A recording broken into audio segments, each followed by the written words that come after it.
Con nosotros el experto en conflictos, el licenciado César Rojas. Bienvenido, un placer tenerlo acá, César. Igualmente, gracias Priscila, un verdadero gusto y un saludo a todos los televidentes de Cadena. A ver, ¿qué es lo que hemos visto hoy con el paro de Cochabamba?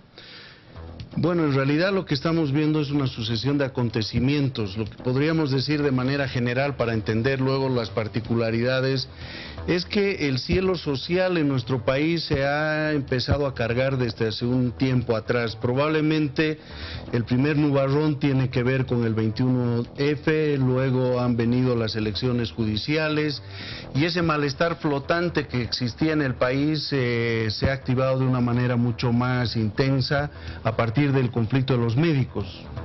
Una larga duración de este conflicto que en principio tenía que ver con 2 artículos y luego ha puesto sobre el tapete todo el tema del Código del Sistema Penal. Entonces lo que tenemos es eso, unas nubes amenazantes que ya han empezado a generar conflictividad y lo que no sabemos es si todo este cielo se va a ir cargando paulatinamente como pasa en las semanas y la intensidad del chaparrón que podemos vivir a nivel general. ¿Qué es lo que ha sucedido? Porque cuando ha comenzado el conflicto por el Código del Sistema Penal, eran solo los médicos los que criticaban este código y lo hacían en 2 o máximo 4 artículos. A raíz de eso empieza esta movilización, este paro y demás. ¿No se supo administrar el conflicto? Yo creo que no se supo gestionar debidamente y sobre todo manejar los tiempos del conflicto. Efectivamente, como tú señalas, era un tema de 2 artículos, se dejó que el conflicto se vaya desarrollando paulatinamente. Lo que sí sabemos es que no se puede gestionar impunemente un conflicto y esto significa que cuando se lo va llevando mal y no se administran esos tiempos, la demanda en el tiempo se puede ir transformando y esto es lo que ha sucedido en el caso del conflicto médico.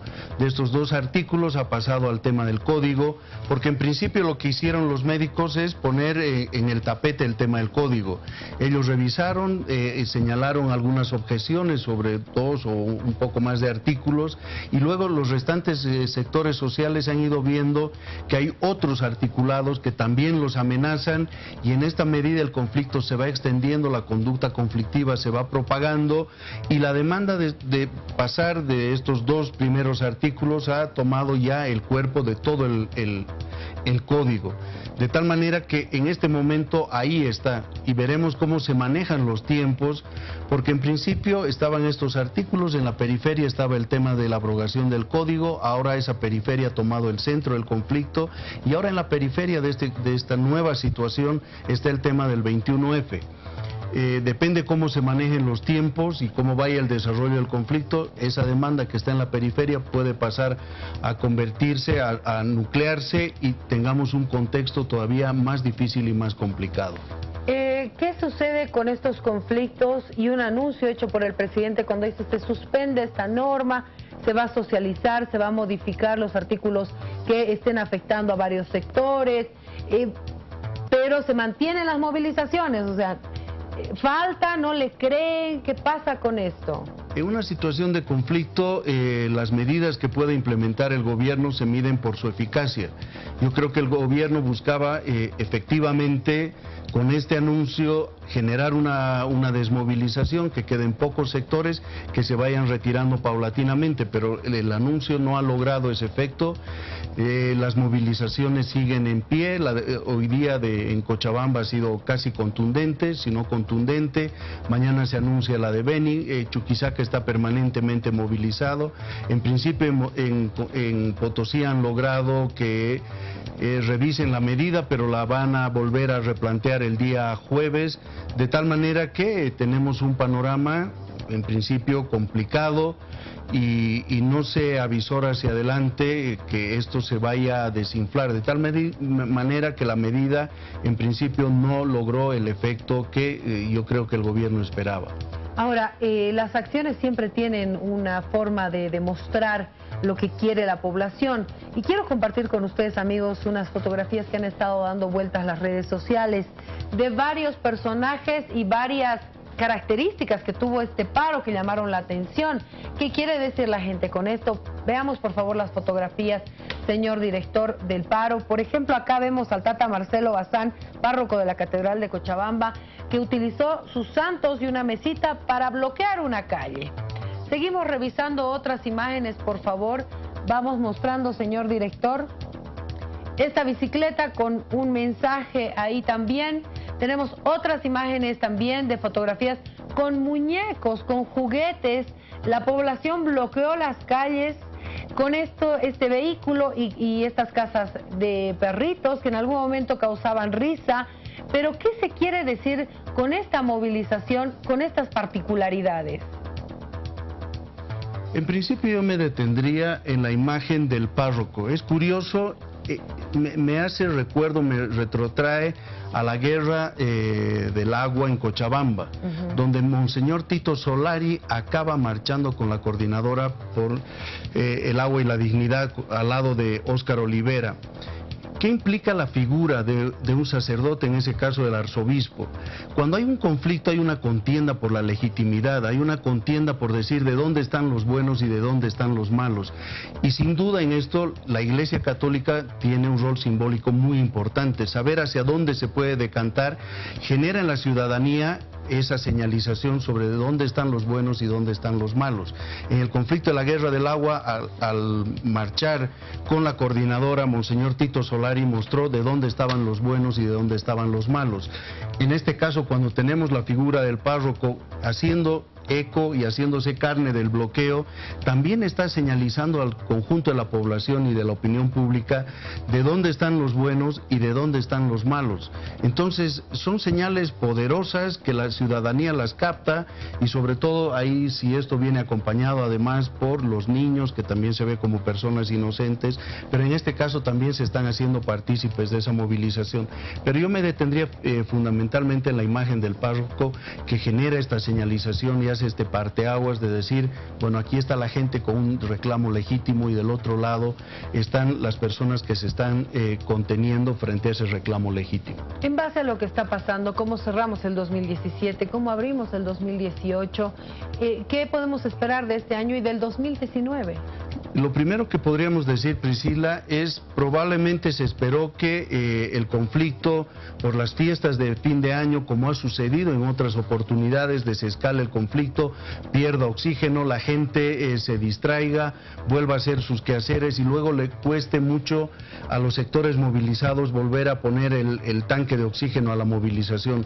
No ha sucedido, más bien las movilizaciones se han acrecentado, pero una de las novedades además adicional es que, a diferencia de lo que ha sucedido antes, hoy en día tenemos una coalición social de protesta. Tenemos distintos sectores sociales, una marejada de voces polifónicas que están en protesta, que antes estaban desarticuladas y separadas y ahora están conjuncionadas en torno a una misma petición y a una misma demanda, y además teniendo los comités cívicos que después de mucho tiempo se rearticulan por una parte, y por otra parte tres sectores como el caso de la COB, la Asamblea Permanente de Derechos Humanos y la Universidad, que también han formado una coordinadora para llevar de una manera mucho más efectiva estas movilizaciones. Eso nos da un panorama mucho más complejo y ciertamente estos nubarrones no nos avisoran hacia adelante cielos despejados. Ahora, también hubo mucha crítica a estas decisiones que ha tomado el presidente con la CONALCAM. Y, o sea, es tanto el poder que tiene esta coordinadora, más que otros ministros, decían. Sí tienen poder, pero yo no sé si es una buena estrategia por parte del gobierno, y es lo que nosotros en resolución de conflictos denominamos como la congruencia entre fines y medios. Si yo lo que quiero es resolver el conflicto, no es un buen camino apalear a los contendientes, descalificarlos. Más bien la idea es tender los puentes, abrir espacios de diálogo, bajar la retórica descalificadora que se está presentando e ir generando mesas de negociación de donde se pueda salir de una mucho mejor manera de esa situación. De tal manera que en ese sentido yo no creo que sea una buena medida a la que han estado optando desde distintas voces del gobierno de descalificación calificar el movimiento, ya sea como una clase media decadente o como una situación de carnaval. La situación es compleja, requiere una lectura compleja, una lectura por parte del gobierno que se ponga en los zapatos de los movilizados, entiendan las razones que los está llevando a esa movilización, de tal manera que podamos entrar a una resolución sustantiva. Ahora, lo que temo es que si los tiempos tardan en este tema de dar paso a la abrogación o no, es, como te decía, que el tema luego pase ya a ser secundario y más bien se instale en la agenda de la movilización la petición del respeto a los resultados del 21 de febrero. O sea, si no lo administran bien, el pedido podría ser otro. Podría ser otro. Y la otra novedad de esta coyuntura, que es algo que sucedió también en el ciclo de conflictividad del 2000 al 2005, es la conflictividad es como un caballo virioso que se va abriendo paso con fuerza, con ímpetu, en el contexto de una sociedad. En el caso del 2000 al 2005, quien fue cabalgando paulatinamente ese caballo fue el actual presidente Evo Morales. A partir de la movilización de los médicos, lo que estamos teniendo es que se ha formado esta coordinadora de las movilizaciones. Han aparecido dos figuras que no habían aparecido antes, como es el caso de Guido Milma, de Waldo Albarracín, y no nos vaya a extrañar que se vayan convirtiendo en las voces de este malestar flotante que existe entre la ciudadanía. ¿Qué pasa con las redes sociales? La gente del MAS dice que es el tendón de Aquiles que ellos tienen. Sí, las redes sociales lo que van haciendo es contrastarnos también la información. Cuando a veces surge la voz de un ministro, nos dice hay una movilización muy paupérrima en determinado lugar, nos llegan las imágenes y luego contrastamos esas imágenes con las declaraciones y por supuesto que las imágenes llevan las de ganar porque nos muestran un panorama diferente.